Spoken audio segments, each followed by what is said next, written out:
Good morning from my desk. It's been a long while since I did an opening of anything. So tea and toys, to the chillier weather, yay, I'm ready for you. And to a new week, yay. And to this box, yay. All of us, I think there are people all over the world that have wishes and dreams and stuff. And when you're a collector, some of them are a little weird. They are far-fetched, especially for folks in our country, because you know, the history of dolls here and selling into this country due to our political history has been tough sometimes. A lot of stuff didn't make it to us, rightly so. We were sanctioned. So when I find dolls that have been on my in search of and please hunt for list, or even on my I'll probably never get one list, it's incredible. It's pretty incredible.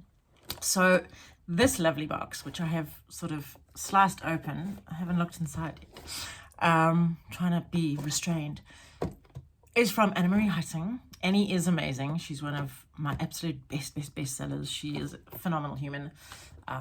Beyond just being a wonderful human, is an incredible seller in that she will hunt for, look for, and tirelessly assist you to try and find what she has in her treasure stores. And then when she's out and about looking too, she will heads you up when she finds things, which is incredible.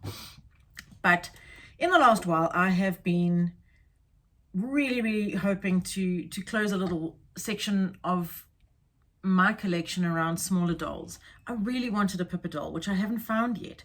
Locally, we had a beautiful, very similar doll called Dawn, made by a company called Topper. And so Dawn, I hoped was going to be accessible. She's real hard to find. I didn't anticipate struggling as much as I have to find these dolls. But also remembering that I adore a clone. It doesn't have to be the girl. I mean, just about everybody I have here is a spin-off from Barbie, you know, in some way or another, or Cindy. So I love a clone. 2 weeks ago, I got this absolutely gorgeous, yes, she's naked, this gal from Robin Human, and she is a Little Miss Fashion clone who I adore. Yes, I will dress her in time, but have had Annemarie assist me in finding two really gorgeous Dawns. One needs a fearsome bath, but I never mind that, and she knows that too. And then one that is just dressed like a princess. She's just needing a tiny pair of shoes. So those are in this box. That's huge for me. That's the first of my legit ladies on that side of my collection.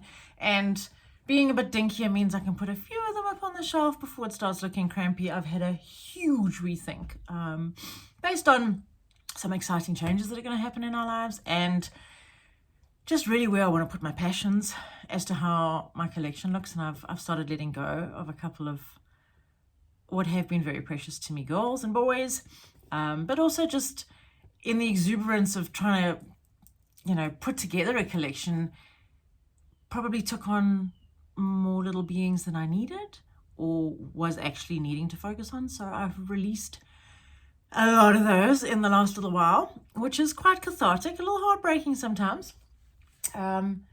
But I'm looking up here because that's where the bulk of my collection lives, and I'm looking at Tracy and Tammy and my Kern dolls and my Cindy's and my Rainbow Highs, and just realizing how, even though it's a small collection, it's still a vast collection, and adding these ladies is going to be something quite special. I have a really deep love for really small scale things. I have always loved sort of 12 scale or smaller type goodies, and the sort of 1 in 6 scale of Barbie is divine, and fashion dolls generally, but coming down in scale is super fun. Then what else is in this box? Surprises. I'll explain as I go, but I want to introduce you to these Dawns first. So without further ado, let me get in this box. Oh, here they are. Oh my hat, they're beautiful.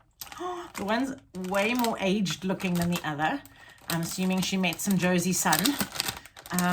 South African sun, if you're overseas and watching this, we feel the UVs, hot and heavy, and a lot of our dolls have taken a big knock from that.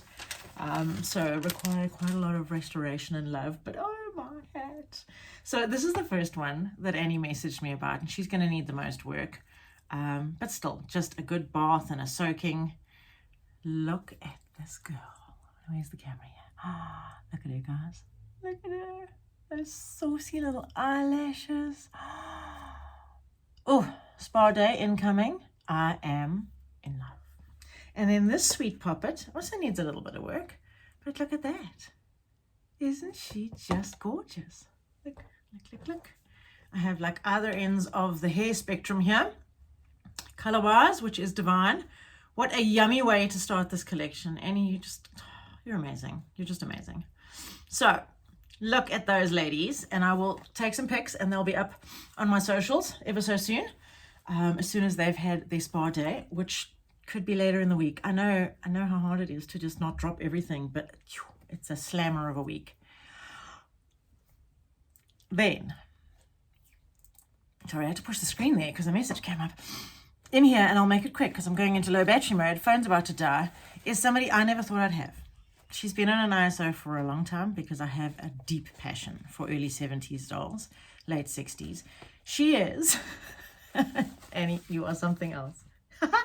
Fully articulated, a Dyna Girl, adventure girl.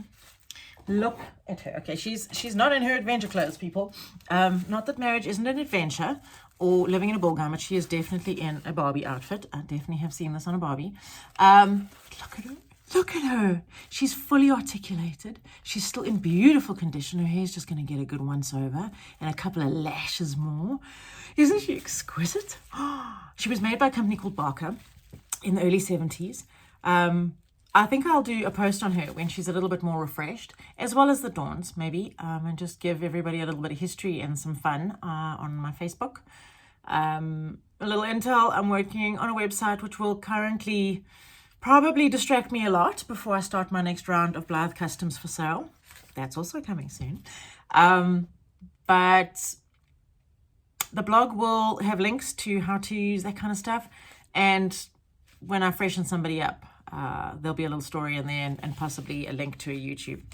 Trying to make a more sort of 360 understanding of what I do. Although I don't do this for clients much anymore because the Blythes are taking my attention. No harm there.